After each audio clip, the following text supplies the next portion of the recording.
Man searching for a lost hammer accidentally uncovers an ancient treasure. For thousands of years, ancient societies built additions to their expanding cities atop their older creations. This behavior led to many ordinary people in the modern era becoming accidental archaeologists, when the earth shifted, revealing hints of our storied past. When a farmer in the Hoxne village, just outside of Suffolk, England, lost his hammer in his field, Eric Laws stepped in to help. Armed with a metal detector, he never expected to make one of the most incredible accidental discoveries in Europe.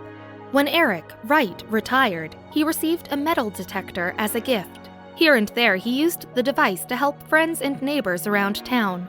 In fact, while assisting a farmer friend searching for a missing hammer, his detector picked up something unusual. Thinking he'd just found a missing hammer, Eric dug into the sole. He felt a coin. Then, he felt another. Soon, he'd filled 2 plastic grocery bags with silver spoons and even more coins. He was ecstatic. Instead of continuing to excavate the site, Eric called in the professionals, the person who owned the plot, the police, and the Suffolk Archaeology Society. What exactly was hidden outside the little village of Hoxne was about to be uncovered. Each party was extremely interested in what Eric uncovered. The Archaeological Service sent a team the next day, headed by Jude Pluvier. The group expertly cleared the rest of the site. They knew this location offered a huge opportunity. See, the late Roman coins were buried by 450 AD. This was when the western section of the empire was unstable. Invaders were attempting to take over Roman land in Europe. The archaeologists were focused on one aspect in particular. To fend off the forces, Roman leadership took troops from Britain to fight their foes. This didn't go well for Britain. They were left vulnerable to the Saxons, Anglos, Picts, and others. People who lived nearby were nervous about the possibility of upcoming attacks. To keep their valuables safe, the Romano-British collected and buried them. Once times were more stable, locals could return to their hoards and gather their belongings.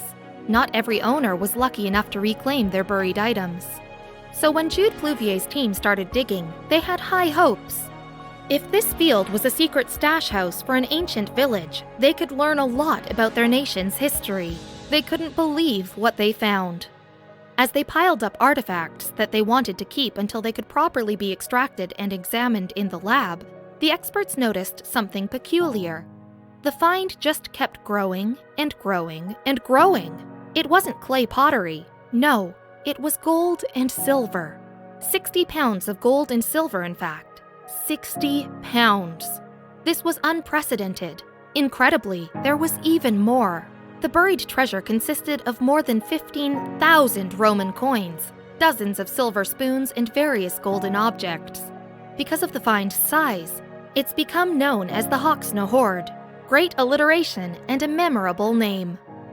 The Hoxne Hoard remains the largest cache of Roman gold and silver ever found in the UK, and the rest of Rome's previously expansive empire. Besides the coins, it also consisted of jewelry and tableware. The Hoxne Hoard was originally buried by its owners in a wooden box with iron hardware. Inside, archaeologists found the remnants of silver locks, and also cloth and hay. Some of the items were wrapped with these materials as coverings. Other hoards have been discovered by other archaeologists, but none as large as the Hoxne Hoard. In addition to the coins, it had other types of valuable historical items. One of these is the Empress pepper pot.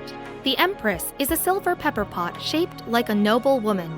The artisan put a great deal of attention into the figure's hair, clothing, and accessories. Whoever the pepper pot Empress was, or was inspired by, she is skillfully designed. Another fascinating item is a gold bracelet. On the band, Utir Felix Domina Elaine was inscribed, which means, "Use this happily, Lady Julianne."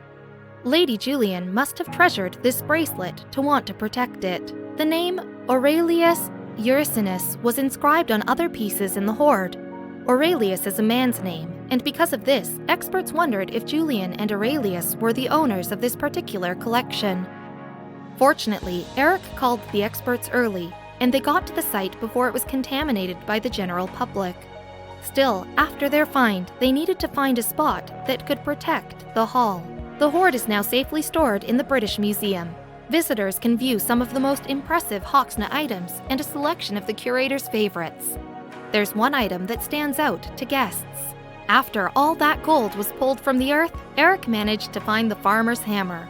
Still, when archaeologists consider the Hoxne Hoard, something stands out. It's not like the others found in the country. In fact, 2009's Havering Hoard raised major questions. That find started with the River Thames. Those that first settled beside the river used it as a source of food and transportation, and later, the Thames was held as a prominent fixture in tribal religion. Rivers were often considered sacred in the early days of man, and the Thames was no exception.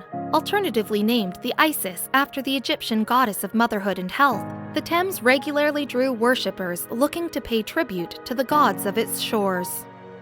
During the Bronze Age, worshippers often tossed valuables into the Thames to appease the deities that they were praying to.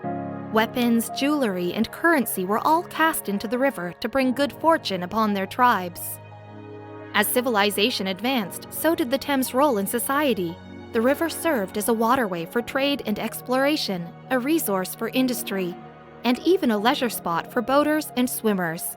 But as the industrial age reached its peak in the early 19th century, the Thames became a dumping ground for chemical runoff, garbage, and even human waste. Yet where most saw a dirty, trash-strewn river, others saw opportunity.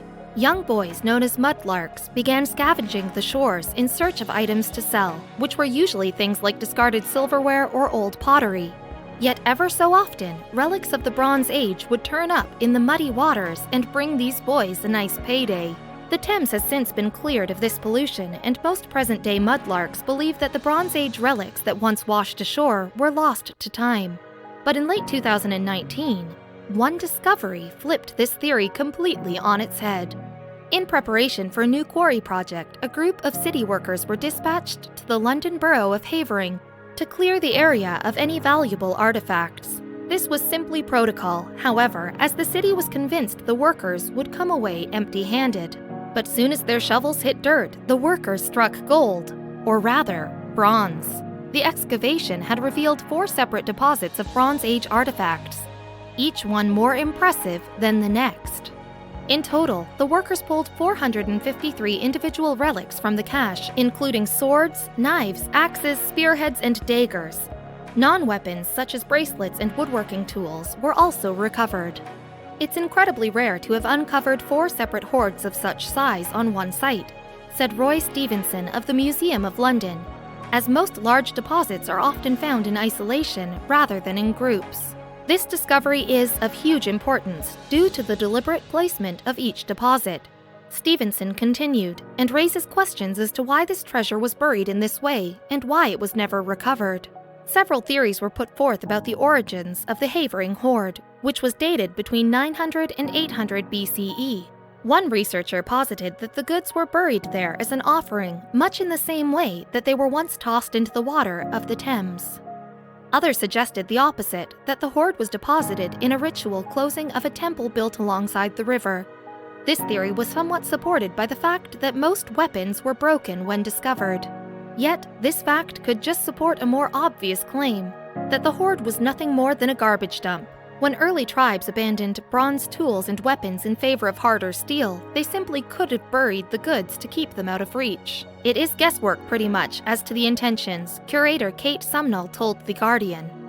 We have got the evidence, we will be putting forward our best theory, but we can never definitively know. Whatever the reason for its placement, the hoard provided valuable information about the state of travel and trade during the Bronze Age. The axes were traced back to mainland Europe, meaning whoever deposited them had at least had contact with tribes a great distance away. Our site is not a little isolated site, explained Sumnall. It's part of a bigger European connection, with a lot of trade, a lot of movement, a lot of communication of ideas, and also of goods as well. After all the items were catalogued, the Havering Hoard officially clocked in as the largest ever found in London and the 3rd largest in the United Kingdom. The Staffordshire Hoard, discovered in 2009 and containing over 3,500 relics, remains Britain's most significant find. Today, the Havering Hoard can be found on display at the Havering Museum in Romford, England. Yet just about an hour north of this sleepy suburb, an even greater find was waiting to be uncovered by an unlikely treasure hunter.